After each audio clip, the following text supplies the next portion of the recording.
확진자가 증가하는 주중임에도 불구하고 확진자가 어제보다 6만 명 가까이 감소해서요. 22만 명대를 기록했습니다. 정부는 유행의 감소세가 굳어지고 있다고 평가하면서 일상 회복 계획을 논의하고 있다고 밝혔습니다. 한편 방역당국은 올해 가을철 코로나19 재유행 가능성을 염두에 두고 백신 접종 계획을 검토하고 있는 것으로 알려졌습니다. 관련 내용들 이형민 세브란스 병원 진단검사의학과 교수 김민하 시사평론가와 함께 짚어보겠습니다. 어서 오십시오. 어서 오십시오, 두 분. 안녕하십니까? 네. 오늘 확진자 수를 보면 주중에 확진자가 크게 증가하는 패턴이 있었는데 이번 주는 좀 다른 것 같습니다. 현재 추이 어떻게 보십니까? 예, 맞습니다. 어제 같은 경우에는 이제 22만 4천여 명 정도의 확진자가 발생을 했고요. 예. 이 정도의 확진자 숫자면은 저희가 이제 최정점에 비교했을 때 절반 이하 정도로 지금 떨어진 상황입니다.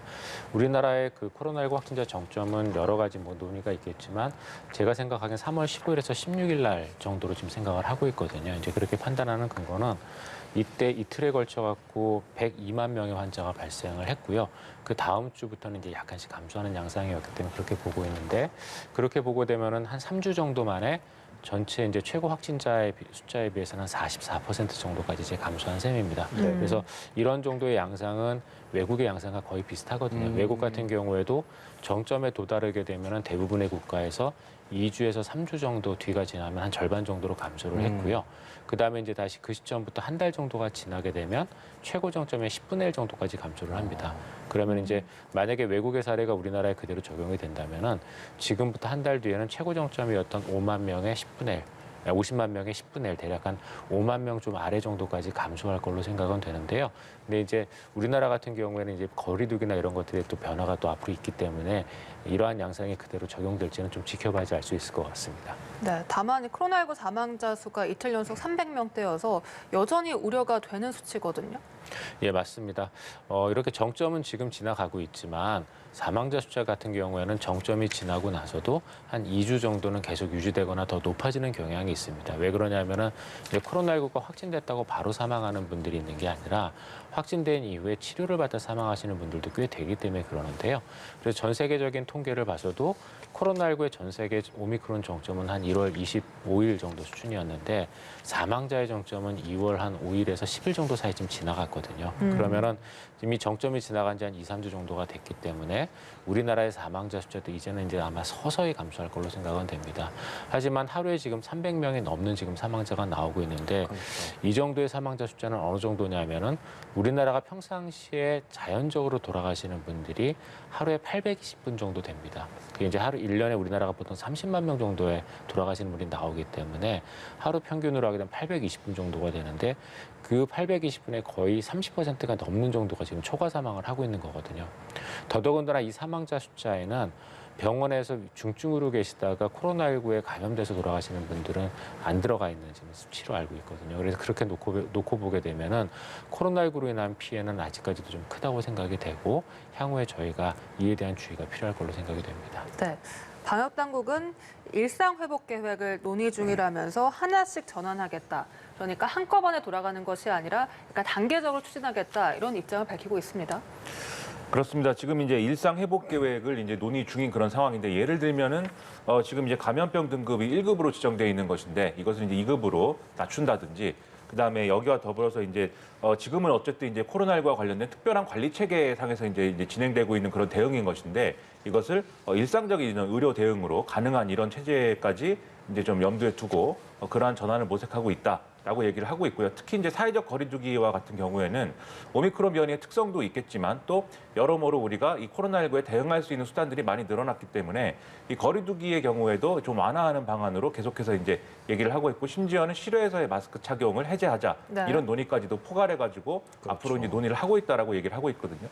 여기에 더불어서 이제 뭐 최근에 이제 언론 보도를 보면은 하늘길이 활짝 열렸다 뭐 이런 제목의 그런 이제 보도도 많이 나오는데 어제 이제 국토부가 밝힌 바를 보면은 지금 이제 이 해외여행을 자유롭게 할 수가 없는 상황이었는데 최근에 이제 이 해외 입국자에 대한 격리가 이제 면제되는 그런 상황 아니겠습니까? 네. 그런 것에 더불어서 이제 여행업계나 이런 쪽에서 지금까지 이제 항공 수요나 이런 것들이 코로나19 이전과 비교해서 10% 아래까지 지금 떨어져 있는 상황인데 연내 50%까지 확대하는 방안으로 이렇게 정상화시키겠다는 얘기까지 하고 있거든요. 그러니까 전반적으로 이 방역 당국도 그렇고 정부도 그렇고 이 일상 회복으로 가는 그러한 단계이다라는 건 분명히 하고 있는 그런 상황으로 보입니다. 다만 예. 지금 쭉 말씀드렸지만 한 번에 이렇게 다 풀 수 있는 상황은 아닌 거고 네. 검토를 하고 논의를 하지만 지금 상황에 맞춰서 이제 단계적으로 적용을 하는 거거든요.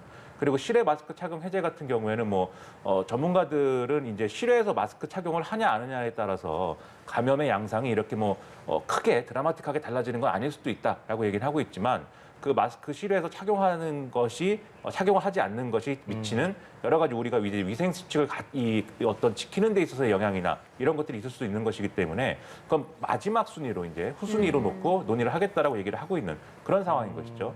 그리고 이제 이 또 언론에서 이제 엔데믹과 관련된 이러한 이제 기대감 이런 것들을 많이 얘기를 하고 있는데 예를 들면은 최근에 이제 미국 언론의 보도를 보면은 한국이 아마도 이 엔데믹으로 넘어가는 어떤 세계 최초의 어떤 국가가 될 수도 있다. 이런 전망이 나오고 있어서 이게 공식적으로 김부겸 총리라든지 이렇게 이제 정부 핵심 인사가 거론하는 그런 상황이기도 하거든요.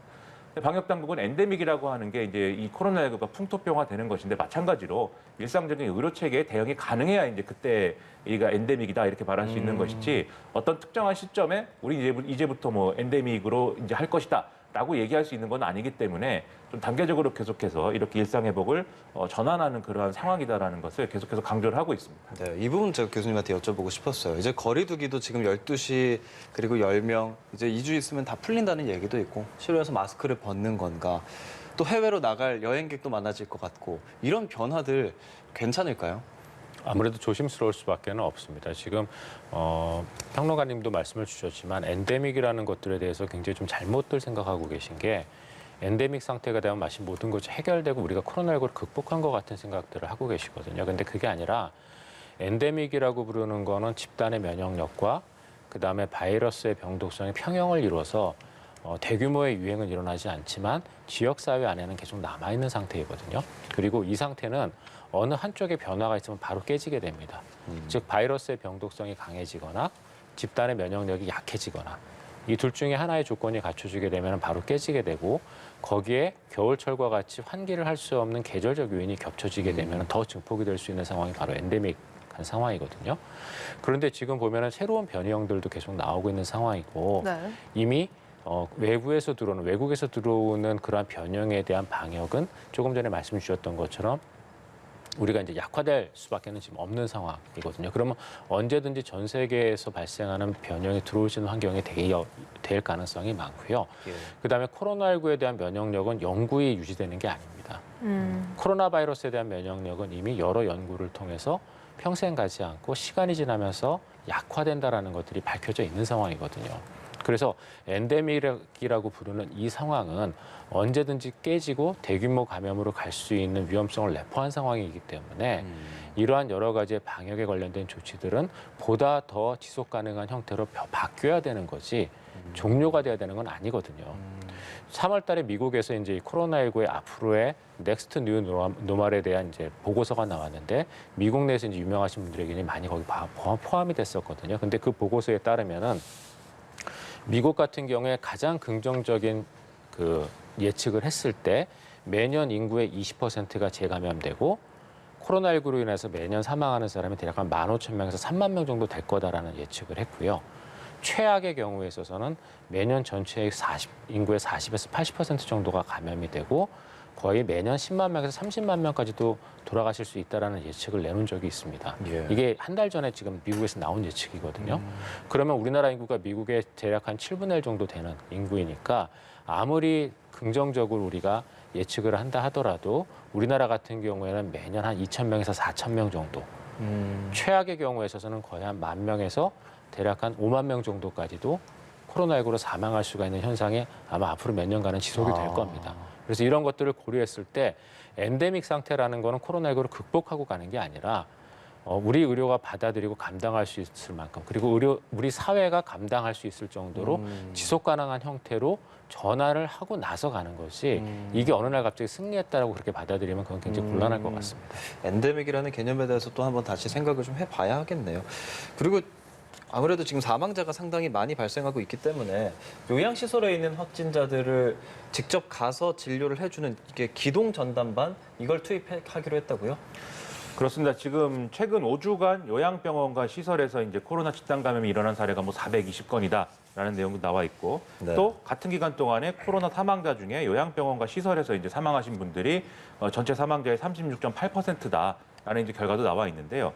지금 이제 요양병원, 요양시설의 경우에는 전문적인 어떤 의료 인력이나 이런 이제 인력들이 상시적으로 배치되어 있는 게 아니기 때문에 네. 요양병원 내에서 이제 코로나19 감염이 이렇게 집단 감염으로 이어졌을 경우에는 대응할 수 있는 수단이나 이런 것들이 여러모로 부족하다라는 지적이 이제 과거에도 이제 많이 있었습니다. 네. 그래서 이 경우에는 이제 주변에 이 존재하는 어떤 의료 이 기관이라든가 이런 데서 좀 지원을 하는 형태로 이러한 이제 요양병원 내 감염을 이제 대응할 수 있도록 하는 그런 도움을 줘야 된다라는 게 과거에는 지적이 있었는데요. 그래서 과거에 이제 요양병원 중심으로 집단 감염이 일어날 때 사실은 이제 지자체하고 그다음에 관련 의료기관이 이런 대응을 한번 했었습니다. 근데 이제 지금 백신 접종이 좀 진행이 되고 하면서 이제 좀 요양병원 내 집단 감염이 여러모로 줄어든 상황이 이어지다 보니까 그동안 이제 비대면 진료 위주로 이런 상황 대응을 해왔는데 이제는 대면 진료를 해야 되는 또 상황이 된 거죠. 지금 앞서 말씀드린 대로 요양병원 내 감염이 증가하고 있기 때문에 그래서 지금 이 말씀하신 의료 기동 전담반이라는 거를 뭐 의사 1명, 간호사 1명 이런 식으로 이제 구성을 해서 지금 45개 의료기관에서 73개 팀을 이제 구성을 해놓은 상황이고 이걸 이제 오는 30일까지 운영을 하겠다라고 얘기를 하고 있는 겁니다. 그리고 이 숫자가 끝이 아니고 추가로 지정을 계속해서 늘려나간다라는 게 방역당국의 대응이니까 이런 대응을 통해서 일단 요양병원과 시설 내 감염을 최소화하고 여기에 대응하는 그러한 방법을 계속해서 모색하는 그러한 시도를 하고 있다라고 보시면 되겠습니다. 네. 그리고 어제부터 확진자가 직접 약국에 가서 처방약을 받을 수 있게 됐습니다. 그러면 이제 확진자도 약국에서 직접 약을 타게 되는 건데 그러면 비확진자들의 입장에서는 약국에 가도 괜찮을까? 이런 생각이 들 수도 있을 것 같습니다. 아무래도 걱정하실 수밖에 없을 것 같습니다. 왜냐하면 우리나라의 약국의 현실이라는 게 확진자와 비확진자를 명백하게 구분할 수 있는 공간적인 그런 여유를 갖고 있는 곳들이 아니거든요. 그리고 또 약국의 운영상 확진자와 비확진자를 구분할 수 있는 동선의 어떤 도입이라던가 또는 운영 시간에 또는 그 차별화 등도 우리가 두기가 어렵기 때문에 당연히 일정 부분 겹쳐질 수밖에는 없습니다. 그래서 이런 것들에 대해서는 분명히 주의가 일부 필요할 것 같고요. 다행스러운 거는 그래도 이제 겨울철이 지나고 점점 날씨가 풀리기 때문에 환기나 이런 부분들에서는 약간의 개선점은 있을 것 같습니다. 하지만 그렇다 하더라도 가급적이면 마스크 착용을 확실하게 한 상태에서 약국에 진입을 해야 되고 그다음에 약국 안에 머무르는 시간을 최소화할 수 있는 여러 가지 제도적인 보완들이 필요할 것 같습니다. 그래서 그런 부분들에 대한 지원이 필요하고요.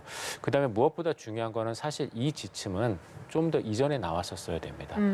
왜냐하면은 확진자가 정점에 다다랐었을 때 이 지침이 나왔었어야 또는 그거보다도 최소한 한두 주 정도는 전에 나왔었어야 그래야 약국에서의 이런 약을 타는 데 있어서 여러 가지 문제점이라든가 이런 것들이 해결이 됐을 텐데 좀 너무 늦게 나온 감이 없지 않거든요. 하지만 그래도 이런 지침이 나왔으니 이런 것들을 보다 더 현장에서 잘 수용할 수 있게끔 여러 가지 부가적인 어떤 지원이나 이런 것들도 필요할 걸로 생각이 됩니다. 네. 그리고 누적 확진자가 지금 국민 4명 중 1명꼴로 나오다 보니까 확진자들은 이렇게 마음이 좀 더 편해지고 비확진자들은 더 조심해야 되고 눈치를 보게 되는 이런 우픈 현실이다. 이런 지적이 나오거든요. 좀 경각심이 많이 사라진 거 아닐까요? 그럴 수 있겠죠. 근데 이게 뭐 이 코로나에 확진된 이력이 있고 완치된 사람은 뭐 마음이 편안하고 이제 그렇지 않은 사람, 아직 코로나19에 감염되지 않은 사람은 좀 불안하고 눈치를 보게 된다. 근데 기분이 그런 거에 대해서는 뭐 어떻게 하겠습니까? 개인이 네. 갖는 기분이 그런 거니까 그것까지 어쩔 수 없겠는데 이런 것들이 사회적으로 어떤 영향을 갖는 거냐? 이건 한번 따져볼 필요가 있는 거죠. 그래서 예를 들어서 코로나19에 감염됐다가 이제는 완치가 됐으니까 나는 이런 모든 어떤 방역 수칙이라든지 또는 거리두기의 어떤 그런 제한이라든지 이런 것으로부터 자유롭다. 그래서 예를 들면은 그런 근거를 가지고 이런 방역 수칙을 이제 좀 여러모로 훼손한다든지 이런 일이 막 발생한다고 하면 그건 이제 문제인 것이죠. 그리고 전반적으로 그런 분위기가 확산된다고 하면은 그런 것들은 당연히 우리가 일상적으로 방역수칙을 지켜가는 데 있어서 경각심을 당연히 이제 늦추는 것이기 때문에 그런 것들이 문제라고 볼 수 있을 텐데 지금까지는 아직 뭐 그런 것들이 사회적으로 큰 문제다라고 볼 수 있는 사례는 또 아닌 것 같아요. 다만 일부 영역이나 일부 사례에 있어서는 이런 게 좀 특이한 형태로 일종의 좀 뭐랄까요? 차별이라든지 이런 걸로도 이어질 수 있을 걸로 보이는데 예를 들면 이제 중증 환자나 이런 분들 중에 간병인이 필요한 경우가 있는데 코로나19 오미크론 변이에 감염이 됐다가 완치된 간병인을 구합니다. 뭐 이런 식으로 이제 좀 이렇게 그런 사람들을 우선해서 좀 구한다 이런 얘기를 뭐 나누기도 하고 실제 그런 경우가 있습니까? 그런 것들이 일부 보도가 된 사례가 있거든요. 근데 이런 것들은 사실 이제 과학적인 기준인 것도 아니고 또 꼭 그런 기준을 가지고 이제 간병인이라든지 이런 사실 이거는 일종의 고용의 문제 이런 것과도 연관이 되는 것이기 때문에 이런 부분으로 이제 이어진다든지 이런 세태는 바람직하지 않은 것이죠. 그래서 첫 번째로 전반적으로 우리가 방역 수칙을 지켜가는 데 있어서 이러한 분위기를 뭐 저해한다든지 어떤 그 거리두기의 어떤 이 규칙이나 이런 것들을 이제 뭐 어긴다든지 이런 것들이 없어야 되겠고 두 번째로는 이게 실질적인 어떤 다른 어떤 뭐 차별이라든지 이런 어떤 장애로 작용하는 거에 있어서 또 경각심을 가져야 되는 그런 상황이기 때문에 개인의 기분 이런 것도 문제지만 또 나아가서는 사회적인 규칙을 어떻게 만들어 나갈 것이냐의 문제에 있어서는 우리 언론도 그렇고 우리 사회가 전체적으로 고민해볼 문제가 상당히 많이 지금 나타나고 있다고 생각을 합니다. 네, 이렇게 확진자들이 좀 마음 편해진 것이 그렇다면 재감염의 위험은 없을까 이런 생각을 하게 되거든요. 방역 당국에 따르면 우리나라 재감염률이 1월에서 2월에 0.0018%라고 발표를 했는데 영국의 경우는 전체 10%나 된다고요. 이런 차이가 왜 발생하는 거죠? 일단 몇 가지 요인이 있는데요. 첫 번째는 이제 영국의 사례 같은 경우에는 이게 델타에서 오미크론 그 재감염인지 아니면 오미크론에서 오미크론의 재감염인지 좀 그 데이터를 좀 봐야 될 것 같습니다. 우리나라 같은 경우에는 이 오미크론 변이가 유행하기 이전에는 굉장히 국내 확진자 숫자가 적었었거든요. 그리고 대부분이 오미크론 대유행에 의한 확진자들이 많았기 때문에 그래서 아마 그 영향이 조금 일부 있는 게 아닌가라는 생각이 하나가 들고요. 그다음에 두 번째로는 지금 평론가님도 말씀 주셨던 것처럼 이미 코로나19에 확진됐던 분들이 재감염될 수 있다는 사실에 대해서 인지를 거의 안 하고 계십니다. 그러다 보니까 코로나19에 확진되고 다시 또 코로나19 관련 증상이 나타나는 경우 또는 코로나19 관련 노출이 있었던 경우에 검사를 거의 받지 않으시거든요. 그러다 보니까 지금 누락되는 부분들도 굉장히 많을 걸로 생각이 됩니다. 조금 전에 그 재감염에 대한 말씀을 주셨는데 그 말씀하셨던 것처럼 병원에서 분명히 그 이미 확진된 그 분을 간병인을 구하는 경우들이 꽤 있는데 저희가 지금 의료기관에서 보시면 한 달 이내에 재감염되는 사례도 있거든요. 그래서 그런 경우는 크게 이제 두 가지 때문인데요. 하나는 이제 첫 번째 진단이 위양성이 나온 경우, 신속항원에 의한 위양성 그 진단이 양성으로 인정되면서 이제 위양성 됐던 사람이 실제로 감염되는 경우들도 있지만요.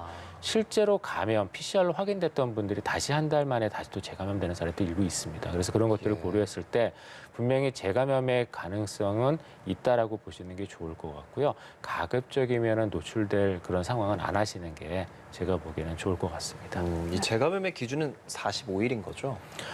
저희가 보통 90일, 처음에는 90일, 그러니까 코로나19에 대한 이제 여러 가지 연구가 진행되면서 처음에는 150일이었다가 90일로 줄었다가 지금은 이제 45일 이후에 유증상이 그러니까 새롭게 증상이 발생한 경우는 재감염이 가능할 수 있다라고 저희가 판단을 하고 있습니다. 감염되신 분들도 본인이 45일이 지난 뒤에 증상이 나타나면 검사를 받아보셔야 할 것 같습니다.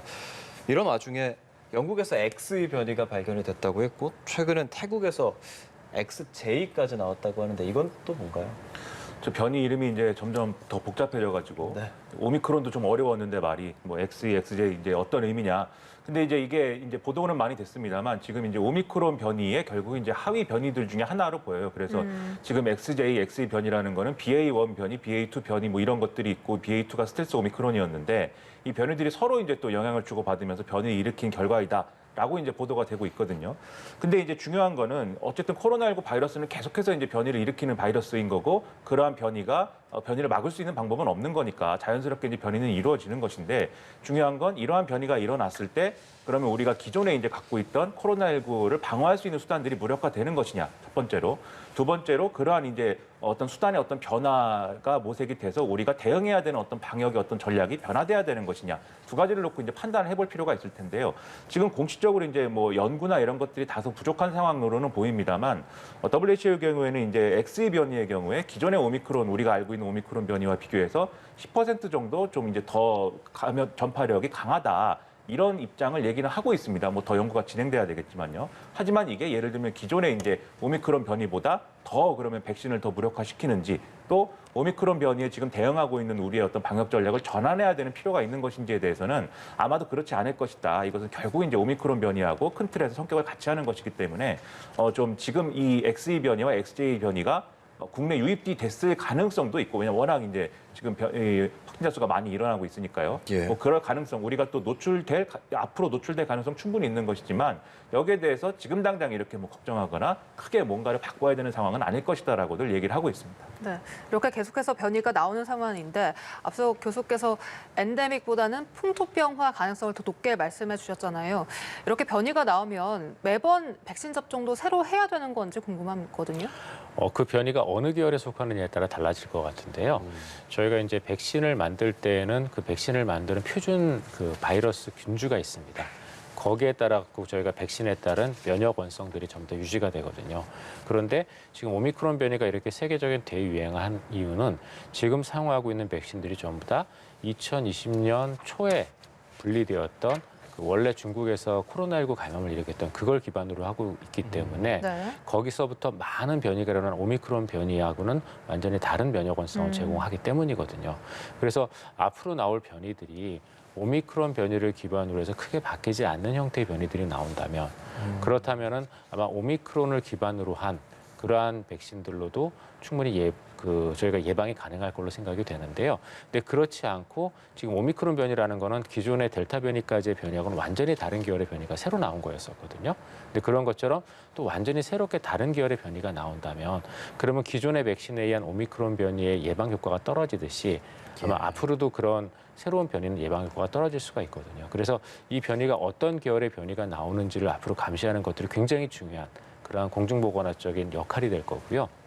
그래서 코로나19에 대한 상황도 아까 말씀드렸던 것처럼 끝났다라고 얘기하고 손을 놓는 게 아니라 코로나19로 인한 확진자의 변동이 어떻게 되는지 그리고 그러한 변동이 어떤 변이원 때문에 생기는지에 대해서는 앞으로도 지속적으로 저희가 주의를 해야 됩니다. 그렇군요. 네, 그래서 당국도 재유행 가능성이 있다면 추가 접종 계획을 검토 중이라고도 밝혔습니다. 네, 지금까지 코로나19에 대해서 이영민 세브란스 병원 진단검사의학과 교수 김민아 시사평론가와 이야기 나눴습니다. 오늘 고맙습니다. 고맙습니다.